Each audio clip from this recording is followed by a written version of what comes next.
দেখো কাণ্ড, 8টা বেজে গেলে এখনো ঘুমাচ্ছে। এই মিনা, ও 8টা বেজে গেল তো। এই উঠে পড়েছি। বল কোন ড্রেসটা পরবি? ড্রেসটা পরবো। ঠিক আছে, যা এবার গিয়ে ব্রাশ করে নে। ঠিক আছে, ব্রাশ করে আসছি। বাবা আসতে পারেনি। হ্যাঁ চলো। হ্যাঁ চল। হ্যাঁ এটা কি? হ্যাঁ রাস্তার মাঝে এটা কি? গোল গোল, এটা তো বিস্কুট মনে হচ্ছে। এটা হলো মুন কেক। এটা খেতে খুব টেস্টি। Wow, moon cake. মা এটা আমি খাবো।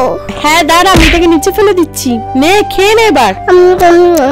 মা আমার পেটে লাগছে। এ বাবা, তাড়াতাড়ি ম্যাডামের কাছে যা। মিনা কি হয়েছে তোমার? মুন কেক খেয়ে আমার পেটে ব্যথা করছে। যাও তুমি মেগে করে গিয়ে ওষুধটা খেয়ে আসো, তাহলে তুমি একদম ঠিক হয়ে যাবে। ঠিক আছে, বড় ওষুধটা তাড়াতাড়ি খেয়ে নি। এইটা ঠিক হয়ে গেছি। কি এবার ভালো লাগছে তো? Thank you aunty. এরপর থেকে আর অত বেশি মুন কেক খাবে না, অল্প করে খাবে। মুন কেকে প্রচুর ক্যালোরি থাকে তো, তাই কম খাওয়াই ভালো। ঠিক আছে, এবার জম্বিটাকে মজা দেখাচ্ছি। এই জম্বি, তুই আমাকে মৃত্যু কথা বললি কেন? এই নে মরে। এবার তোমরা লাইক সাবস্ক্রাইব করে দাও।